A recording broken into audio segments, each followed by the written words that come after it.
4 metre ribbon 3 പേർക്ക് തുല്യമായി വീതിച്ചാൽ ഓരോരുത്തർക്കും ലഭിക്കുന്നത് എത്ര? റിബണിൻ്റെ നീളം 4 മീറ്റർ, 3 പേരാണുള്ളത്. 3 പേർക്കും ഓരോ മീറ്റർ കൊടുത്തു എന്ന് വിചാരിച്ചാൽ 3 മീറ്റർ കഴിഞ്ഞു. ബാക്കി 1 മീറ്റർ ഉണ്ട്. ആ 1 മീറ്ററിനെ 3 പേർക്കായിട്ട് വീതിച്ച് കഴിയുമ്പോൾ ഒരാൾക്ക് ലഭിക്കുന്നത് 1/3 മീറ്റർ ആയിരിക്കും. ആദ്യം 1 മീറ്റർ കൊടുത്തു എന്ന് പറഞ്ഞു. വീണ്ടും ഈ 1/3 മീറ്ററും കൂടി ആയി കഴിയുമ്പോൾ ഒരാൾക്ക് ലഭിക്കുന്നത് 1/3 മീറ്റർ ആയിരിക്കും. ഇവിടെ വലിയ ത്രികോണത്തെ ആകെ എത്ര ചെറിയ ത്രികോണങ്ങളാക്കി മാറ്റിയിരിക്കുന്നു? ചെറിയ ത്രികോണങ്ങളുടെ എണ്ണം നോക്കിയാൽ അറിയാം. 25 ചെറിയ ത്രികോണങ്ങളാണുള്ളത്. അടുത്ത ക്വസ്റ്റ്യനിൽ ചിത്രത്തിൽ വലിയ ത്രികോണത്തിൻ്റെ എത്ര ഭാഗത്തിനാണ് ചുവപ്പ് നിറം കൊടുത്തിരിക്കുന്നത്? ചുവപ്പ് നിറം കൊടുത്തിരിക്കുന്ന ത്രികോണങ്ങളുടെ എണ്ണം നോക്കിയാൽ അറിയാം. 18 ചെറിയ ത്രികോണങ്ങളാണുള്ളത്. അതായത് വലിയ ത്രികോണത്തിൻ്റെ 18/25 ഭാഗത്തിനാണ് ചുവപ്പ് നിറം കൊടുത്തിരിക്കുന്നത്. ഇത് മറ്റൊരു രീതിയിലും പറയാം. വലിയ ത്രികോണത്തിനകത്ത് 3 ഷേപ്പുണ്ട്. 3 ഷേപ്പും ഒരുപോലെയുള്ളതാണ്. സമഷഡ്ഭുജാകൃതിയാണ്. ഒരു സമഷഡ്ഭുജത്തിൽ 6 ചുവന്ന കളറിലുള്ള ത്രികോണങ്ങളാണ് കൊടുത്തിരിക്കുന്നത്. അങ്ങനത്തെ 3 സമഷഡ്ഭുജങ്ങളാണ്. അപ്പോൾ ടോട്ടൽ 25. 25-ൽ 6 എണ്ണമാണ് ഒരു സമഷഡ്ഭുജത്തിൽ വരുന്നത്. അപ്പോൾ അത് നമുക്ക് ഇങ്ങനെയും കൂടെ എഴുതാം. 6/25 × 3 = 18/25 എന്നും എഴുതാം. ഇവിടെ 5 കിലോഗ്രാമിൻ്റെ കാൽഭാഗം എത്രയാണെന്ന്. നേരത്തെ റിബണിൻ്റെ നീളം നോക്കിയതുപോലെ തന്നെ ഇവിടെ നോക്കാം. ഇവിടെ 5 കിലോഗ്രാം എന്നുള്ളത് 5 കിലോ പഞ്ചസാരയാണെന്ന് വിചാരിക്കുക. 5 കിലോ പഞ്ചസാരയുണ്ട്. 4 പേർക്കായിട്ട് വീതിക്കണം, അല്ലെങ്കിൽ അതിൻ്റെ കാൽഭാഗം എത്രയാണെന്ന്. 5 കിലോ പഞ്ചസാര 4 പേർക്ക് കൊടുക്കണം എന്ന് പറഞ്ഞാൽ എന്താണേലും 1 കിലോഗ്രാമിനേക്കാൾ കൂടുതൽ കിട്ടിയിട്ടുണ്ടാവും. ഓരോരുത്തർക്കും ഓരോ കിലോഗ്രാം കൊടുത്താൽ ബാക്കി അവിടെ വരുന്നത് 1 കിലോഗ്രാം ആയിരിക്കും. ആ 1 കിലോഗ്രാമിനെ വീണ്ടും 4 പേർക്കായിട്ട് വീതിച്ചാൽ ഒരാൾക്ക് ലഭിക്കുന്നത് 1/4 കിലോഗ്രാമും ആയിരിക്കും.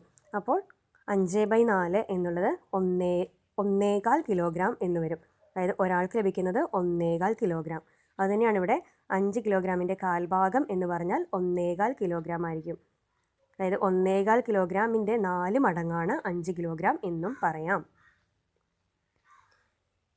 കഴിഞ്ഞ ക്വസ്റ്റ്യൻ പോലെ തന്നെയാണ് ഇവിടെയും. 6 കിലോഗ്രാമാണുള്ളത്. 6 കിലോഗ്രാമിൻ്റെ കാൽഭാഗം എത്രയാണ്?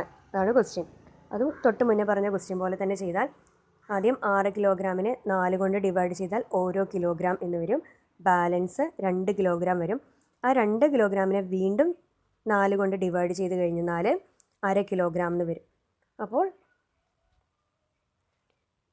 6 കിലോഗ്രാമിൻ്റെ കാൽഭാഗം എന്നുള്ളത് 1.5 കിലോഗ്രാം എന്ന് വരും. ഇവിടെ കുറച്ച് ക്വസ്റ്റ്യൻസ് കൊടുത്തിട്ടുണ്ട്. അത് ചെയ്യുന്നത് എങ്ങനെയാണെന്ന് അതിൻ്റെ താഴെ കൊടുത്തിട്ടുണ്ട്. 2ൻ്റെ 1/3 ഭാഗം എന്ന് പറഞ്ഞാൽ 2 × 1/3 = 2/3. അതുപോലെ ഇപ്പുറത്ത് കൊടുത്തിട്ടുണ്ട് 1/4ൻ്റെ 5 മടങ്ങ് എന്ന് പറഞ്ഞാൽ 5/4 എന്ന് എഴുതാം. 5/4 എന്നുള്ളത് 1.25 എന്നുമാണ്. ഇനി ആ ക്വസ്റ്റ്യൻസ് ഓരോന്നും നോക്കിയാൽ ഫസ്റ്റത്തത് 5ൻ്റെ 2/3 ഭാഗം എത്ര? അതായത് 5 × 2/3. 5 × 2/3 എന്ന് പറഞ്ഞാൽ 5 × 2 10. 10/3. 10നെ 3 തുല്യഭാഗങ്ങളാക്കുന്നു. ആ രീതിയിൽ നോക്കിയാൽ അതായത് 10നെ 3 കൊണ്ട് ഡിവൈഡ് ചെയ്യുക. ഡിവൈഡ് ചെയ്ത് കഴിഞ്ഞാൽ 3 1/3 എന്ന് ലഭിക്കും.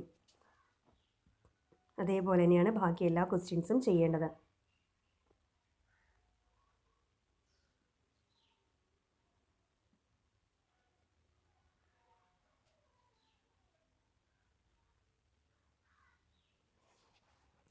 ഈ ടെക്സ്റ്റ് ബുക്കിലെ ക്വസ്റ്റ്യൻസിൽ 9 ലിറ്റർ പാല് 4 കുട്ടികൾക്ക് തുല്യമായി വീതിച്ചു. ഒരു കുട്ടിക്ക് എത്ര ലിറ്റർ പാൽ കിട്ടും?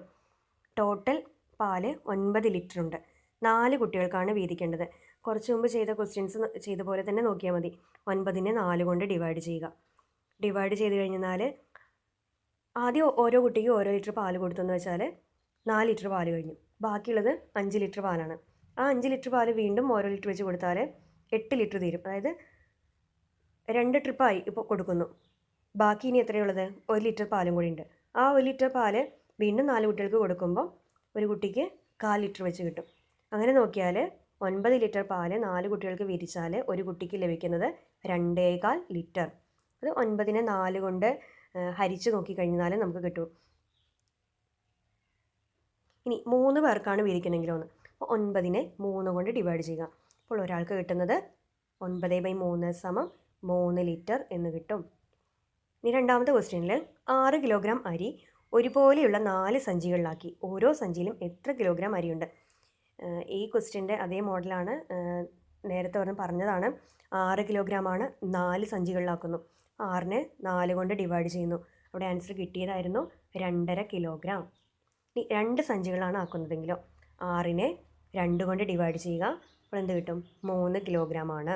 അതായത് ഒരു സഞ്ചിയിലുള്ള അരിയുടെ അളവ് 3 കിലോഗ്രാം. മൂന്നാമത്തെ ക്വസ്റ്റ്യനിൽ 8 മീറ്റർ നീളമുള്ള ചരട് 3 സമഭാഗങ്ങളാക്കി ഒരു കഷ്ണത്തിന് നീളം എത്രയാണ്? അപ്പോൾ 8നെ 3 കൊണ്ട് ഡിവൈഡ് ചെയ്യുക. 8നെ 3 കൊണ്ട് ഡിവൈഡ് ചെയ്ത് കഴിയുമ്പോൾ എത്ര വരും? 2 2/3 മീറ്റർ എന്ന് ലഭിക്കും.